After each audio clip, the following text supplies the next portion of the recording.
Hi, this is Sean D'Souza, and you're listening to the 3-Month Vacation Podcast. This podcast isn't some magic trick about how to work less. Instead, it's about how to really enjoy the work that you do and to enjoy your vacation time.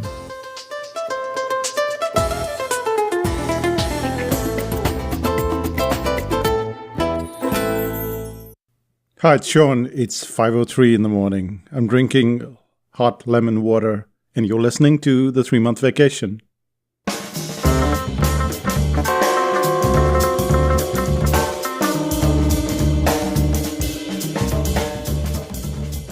How many bad reviews can you find on Psychotactics Online? Possibly fewer than 10, and I've personally just seen 1 or 2. When you consider that we've been online in this field of marketing since the year 2000, that's quite a track record. So why did it bother me when a client wrote a bad review? Just one bad review.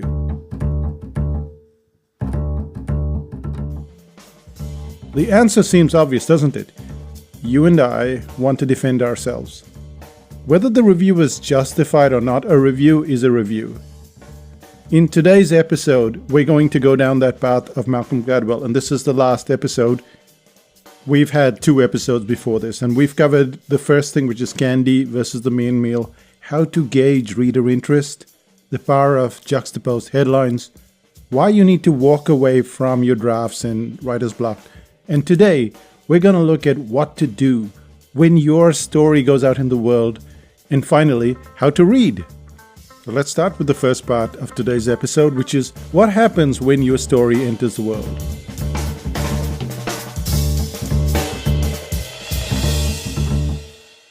Once you've written something, it no longer belongs to you. It belongs to your readers, says Gladwell. To emphasize this point, he defends his book Outliers.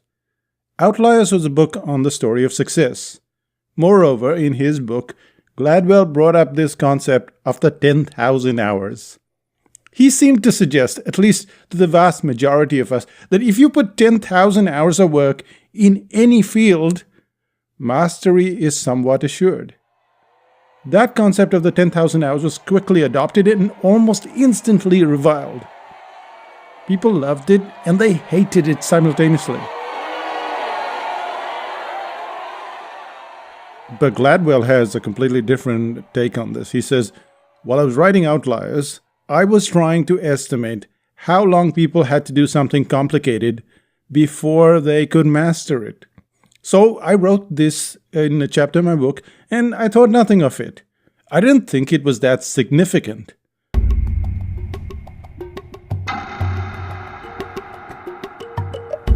Gladwell says that he was trying to make an entirely different point. He was trying to say that if it took so much time, 10,000 hours, this amounts to roughly 10 years of work, then no one can prepare for something so tricky all by themselves. You've got to have help, says Gladwell. Parents, spouse, government, somebody's got to help you if you're going to put in 10 years of preparation. You can't do it all on your own. According to Gladwell, that was his point, and that was the point that he made in the book. However, when the book came out, it was the 10,000 hour principle or rule that hogged the spotlight. By the time the book got traction, the 10,000 hours was repeatedly simplified to the point where it said, talent is unnecessary.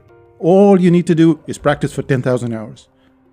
It was a position that I had never taken, says Gladwell. This same or similar feeling washed over me as I read the review online. The client suggested that he had spent over $10,000 with us. What is with that number 10,000 anyway? He said that he got no return on his investment at all. Both Renuka and I knew differently. We knew this person very well. We know a lot of our clients extremely well. However, this one in particular was better known to us. For starters, he had done a couple of one-on-one consulting sessions with me. He was extremely pleased with the advice. He wrote in saying that he was extremely pleased.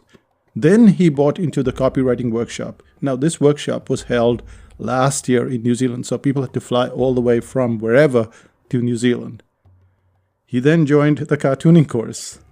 Months passed, and then he purchased the home study of the article writing course. He finally became a member of our site, at our membership site at 5000 BC. Now, for someone who wasn't getting results, it seems very strange to keep buying more products, more services, coming to workshops, and this is over a period of 2 years. And that's not all. That figure of $10,000, well, we have the figures. We know what he's bought. And that's grossly exaggerated, almost doubled. So what are we supposed to do? What are we supposed to do? Are we supposed to go and counter this review? Are we supposed to say, no, these are the facts? And this was a valuable lesson for me, both from the point of what I write and also from the reviews that pop up. It's better than being ignored, says Gladwell. Okay, I'll agree with the not being ignored, but you still have this feeling of always trying to correct the record, to defend yourself. You get frustrated. It plays on your mind.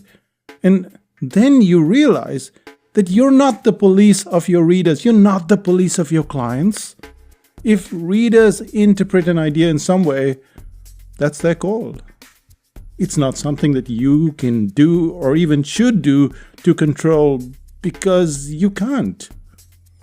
It was a valuable lesson for me. And the point is that we've got used to the good reviews. Over the years, we've just got used to it. And I've not developed that thick skin against bad reviews. But the point remains.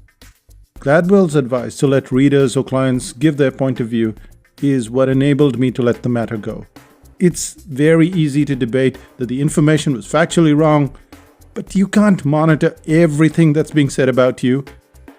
Even if you can track what's being said about you, you still can't override the client's perception. You can't say, this is the value that you've received, and so you have to let it go.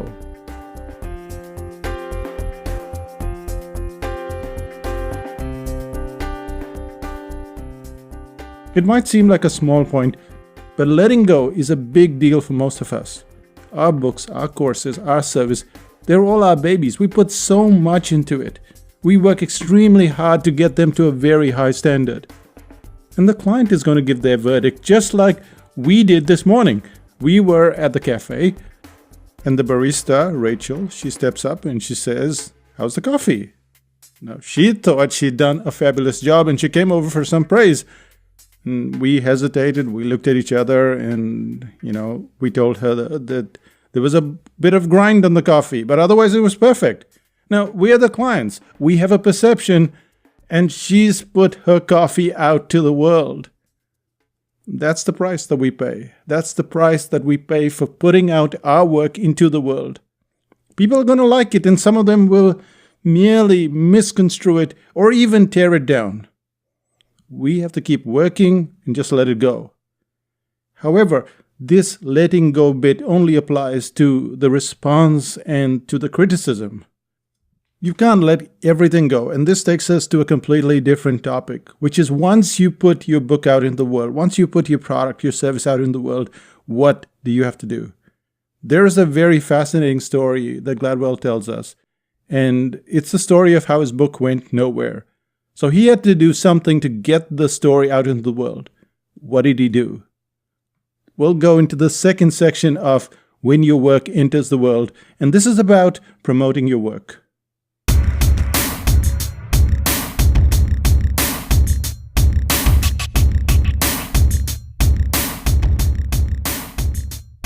The rock band Queen has sold approximately 200 to 249 million albums to this date. However, when they first released their album in 1973, it didn't seem to go anywhere. Queen was reasonably well promoted by Trident EMI Records, and yet their first album was a complete flop with fans. Then in 1974, they released Queen 2, and it reached number 5 on the British album charts. And it was the first Queen album to chart in the UK. Freddie Mercury sang this lead in The Seven Seas of Rhye, and it reached number 10 in the UK. Now, that gave the band their first hit. It had been a long wait from 18th July 1970, which is when the band first performed, to 1974. 4 complete years.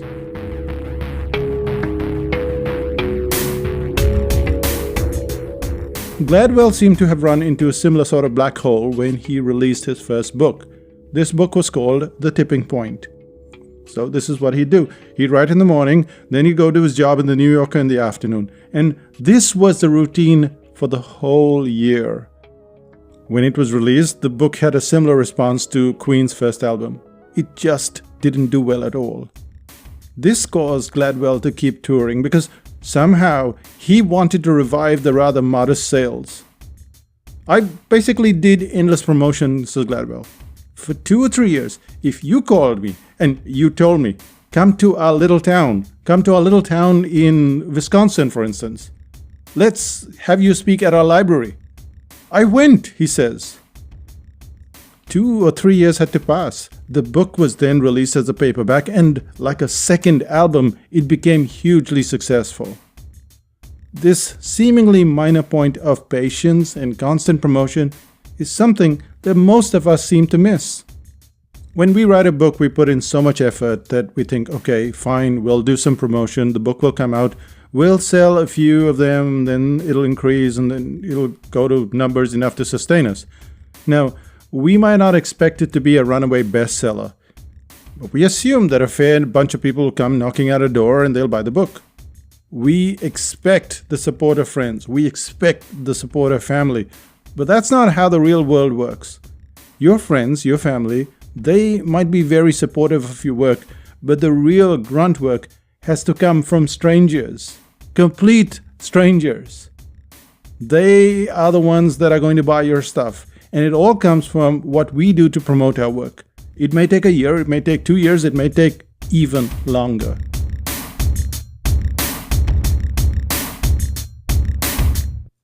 When The Brain Audit was first released online, we sold 1 copy. And then the next month, 1 copy. And some months we'd sell a bit more, but by and large, we'd make $29 per copy. To boost the sales and to improve my speaking ability, we'd go to every possible speaking opportunity that came up. Some trips I'd do alone, but many of the trips were with my wife, Renuka. I spoke locally in Auckland, sometimes at 7 a.m., which means that you have to get there long before 7 a.m. Sometimes when people are having their dinner at 7 p.m., you're battling with them, with their cutlery and people being hungry and at the end of the day, that kind of atmosphere. We travel to farmers' conferences. We travel to dentist conferences. We travel to networking conferences. Any place that would have us, any place that called us, we'd go there. Sometimes we'd drive over 150 kilometers to find ourselves in a room with 3 people. And that room wasn't even a quiet room. That room was a Chinese restaurant, and people were eating at the next table. Some of these events were paid for, but most of the expenses we had to bear ourselves. We had to do whatever we needed to do to get the exposure. And that wasn't enough. It wasn't just local. I once flew all the way from New Zealand to Pittsburgh. Now, Pittsburgh is on the east coast of the US. And this is the middle of the northern winter. This is somewhere in mid-January. And it wasn't like there was an audience of 250 or 500 people. There were probably 20 or 30 people in the room. After I finished the speak, I turned back, I flew to Auckland, I stopped over at my sister-in-law's place in Campbell, California, and that was it. That was the kind of work that we had to put in.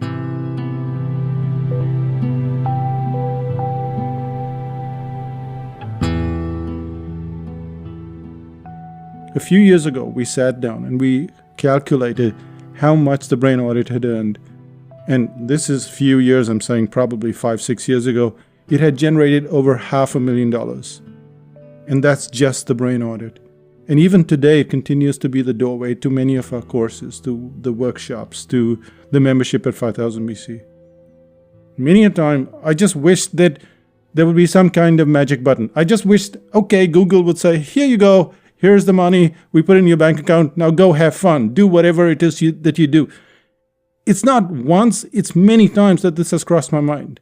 And I realized that's not what would motivate me to work. This hardship, this frustration, all of this stuff that I've got to do is what gets me to work every morning. If someone just put the money in the bank, if someone just got me to press the magic button, that wouldn't work.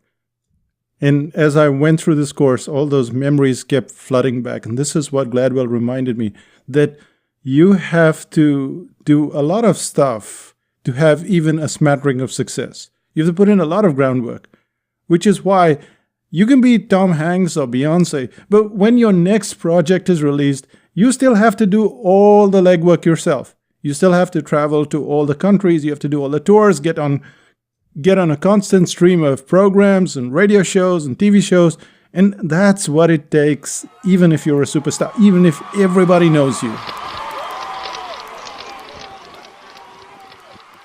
When your story enters the world, your story is just beginning. But how will that story unfold? That's what you have to ask yourself if you want to make a success of your book. Which of course brings us to the last bit in this series on what I learned from Gladwell. And it's a bit of a surprise because it's titled, How to Read. Surely we know how to read. Or do we? Let's find out.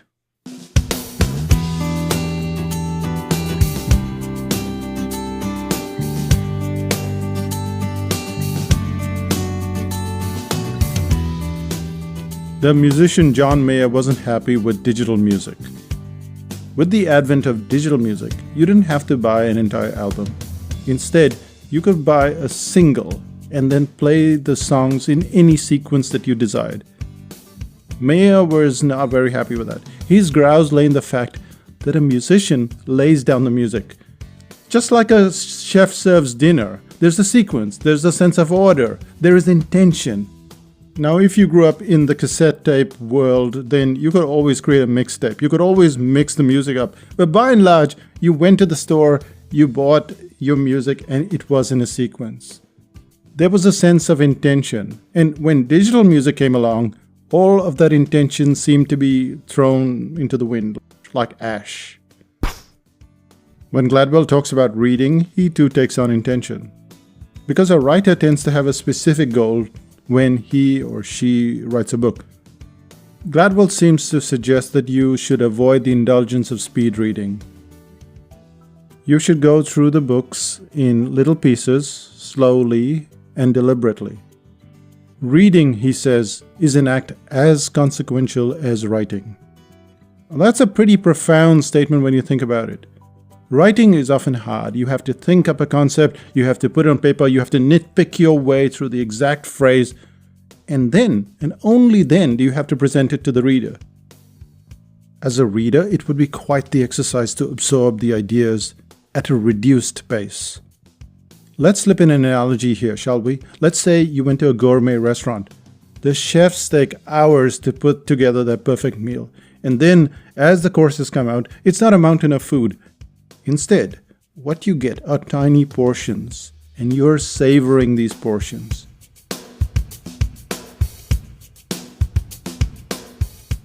You're no longer looking at your phone.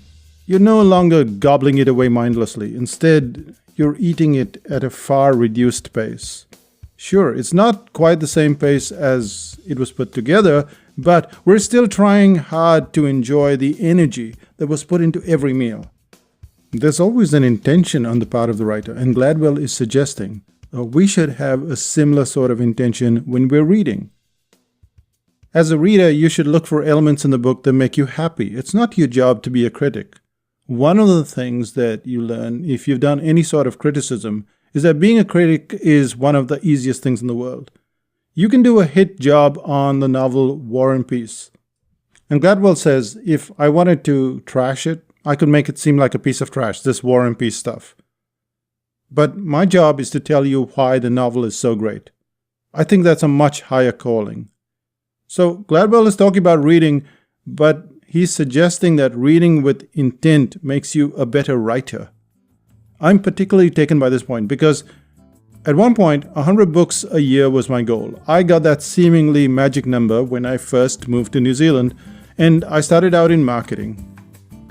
Author Jim Collins mentioned somewhere that he read 100 books, and he even made a list of those books. And I figured, if he's busy and he has time to read, well, I have time to read too. Since then, my reading habits have changed dramatically. Instead of speeding up, I've slowed down. I use a software called Liquid Text, and it's on my iPad. It allows me to go through and mark up a PDF, to move whole words away, to move whole sections, paragraphs, to write notes, to make annotations. This is all on the PDF. It's like writing in a book. It's only a lot better.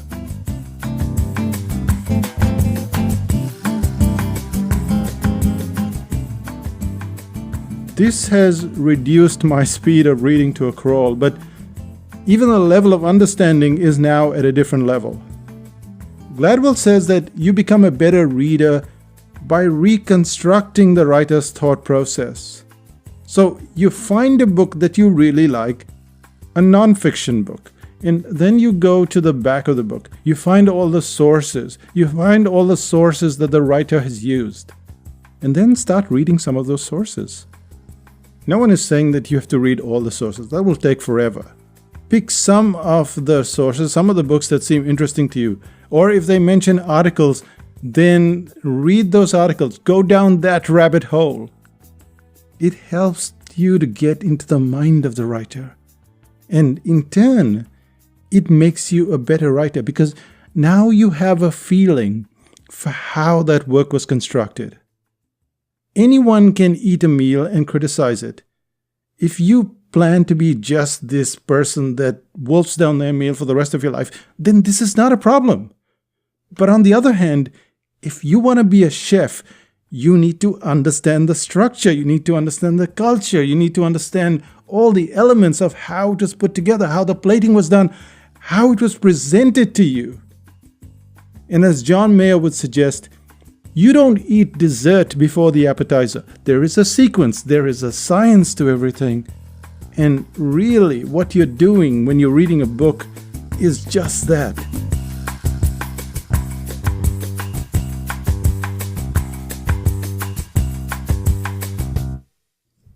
You've stepped into a different world, and rushing through it means that you're missing out on the nuances quite a lot. To learn to write, you have to learn to read. You have to be deliberate. It's what good writers do and what good readers do. And this brings us to the end of what I learned from Malcolm Gladwell. These 6 parts were just 6 nuggets that I got from an entire smorgasbord of 24 chapters on masterclass.com. I guess in a way, it's kind of interesting that I'm not a critic. That instead of saying, I'm here to tell you that I didn't like this and this and this, I'm saying, here's what I like about this series. And it's been a long series, so it's only fair that we run a summary of what we've learned so far.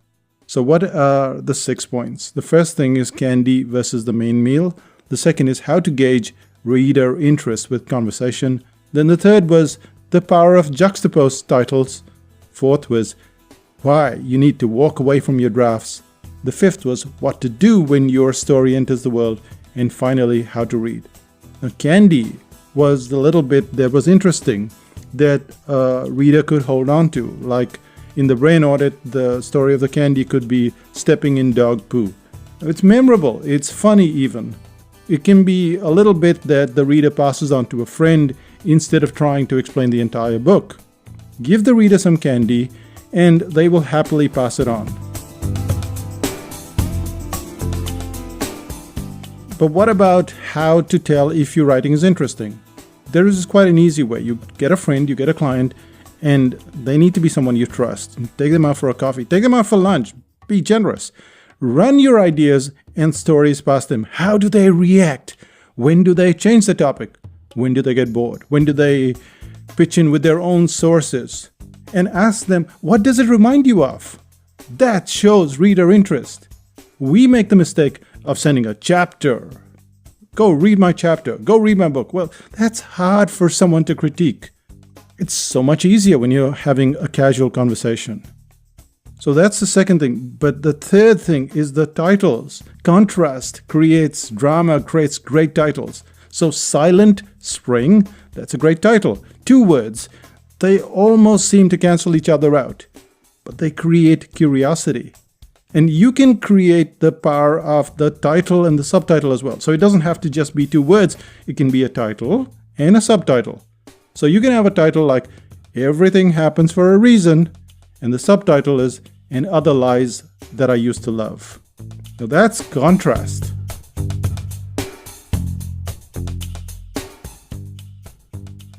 Boring titles are like what we had when we named our series Black Belt Presentations. It's almost demeaning to that series. It's such a great series on how to do presentations, how to do webinars, and it doesn't have contrast. So make your titles curious. There are times when you don't have to do that, like the article writing course. We don't have to put in a fancy title for that. So you have to decide between these titles and non-titles, but especially when the book is out there in the market, as in on Amazon and stuff, you're going to have to stand out because there's so much noise. So your title has to have a level of contrast. That takes us to the next one, which is writer's block.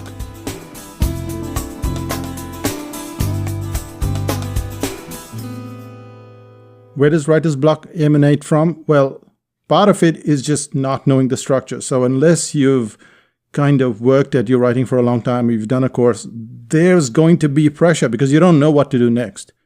But once you do, then you start to say, well, I'm going to write 1,000 words a day. I'm going to write 2,000 words a day. Well, that's very difficult. That's a lot of pressure, and usually it ends badly. But instead, what professionals do is they write and then they walk away. They come back another day and then they pick up from where they left off. And that's the way that you can go ahead and reduce that pressure on you. And of course, now you don't have writer's block. And this brings us right to today's episode, which is when your story enters the world. So when your story enters the world, expect to get spears headed your way, arrows are headed your way. Well, this is all medieval warfare, isn't it? We still haven't gone to AK-47s. But anyway, critics, they abound, and often someone will interpret your message and then they'll push back at you, and then everybody push back at you. And it's not your baby anymore. You're not the police of your reader. Let it go. And that's it. Just let it go. It's out in the world. There is nothing you can do about it. And when it's out there in the world, it can't be an orphan. Don't just leave it standing out there. It needs to be promoted. And sometimes that takes a year, 2 years, 3 years, 5. You can't specifically tell, but you have to promote it because you've put in all of that work into it. Promote it, and that's how your work gets out into the world. And finally, when it comes to reading, savor the reading process. It's easier to sound impressive. It's easier to say, I'm reading 100 books a year. How about nibbling your way through 10 books instead? That depth of reading, that depth of following the sources to the end of a book, it allows you to reconstruct what went through the mind, through the pen of that reader. In turn, it's a stepping stone to making you a great writer yourself. And that brings us to the end of this podcast. What is the one thing that you can take away?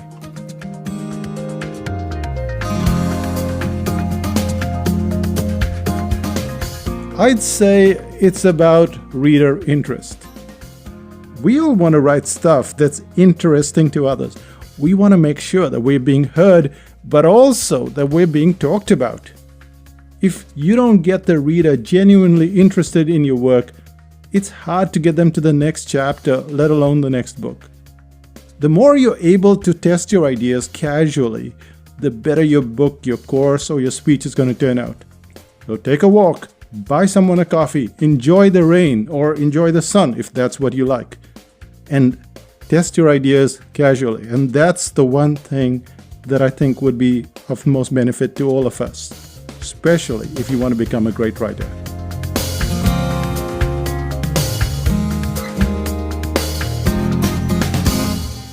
So what's happening in Psychotactics land? I have to be very excited about this because we started out that website that I've been talking about for literally 3 years. And we're coming to the tail end of it. Lots of cartoons have gone into it. Lots of stuff has gone into it. It's a very quirky and enjoyable website. And that's been the goal the whole time, to make it very interesting for me, because I am the biggest baby here. I need to entertain myself first so that when you get to the website, you're entertained as well. And of course, that means that we can't do everything on this go. This is the first draft, and then we'll ask for volunteers who can look at the website once it's up and ask for suggestions. But then somewhere in maybe October, November, I don't know when, I'll go through the second draft and put in the bits that I also want to do. So this is the concept of perfection. It's like, should we get everything right now? And you just say, okay, get 70% done, and then come back to fix the next 20%. And 10% never gets done. You always have to fix things. So that's what's happening with the Psychotactics website. The landing pages, or the sales page workshop, which it's now called, we've got only one seat left. So if you're the lucky one, you get the one seat. We haven't been promoting it yet because of the cartooning course, which by the time you listen to this podcast is probably out already. There's a huge waiting list for the cartooning course. There's a huge waiting list for the cartooning course. And, well, it should be filled up pretty quickly.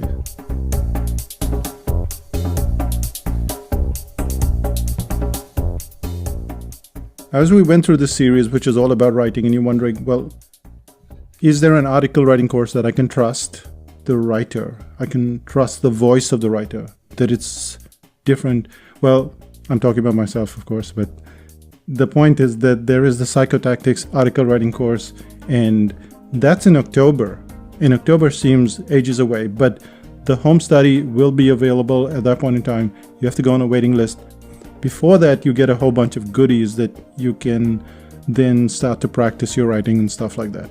So other than that, we have other stuff coming up, and I have no clue what I'm supposed to say right now because I have run out of ideas. But a lot of those ideas are in 5000 BC. So join us in 5000 BC. Join us in this wonderful place, which is a very safe place and for introverts online. And that's me, Sean D'Souza, saying bye for now. Bye-bye.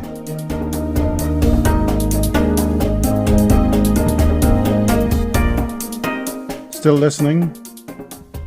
So it's almost 6 o'clock now, and I've just about finished this 30-minute podcast.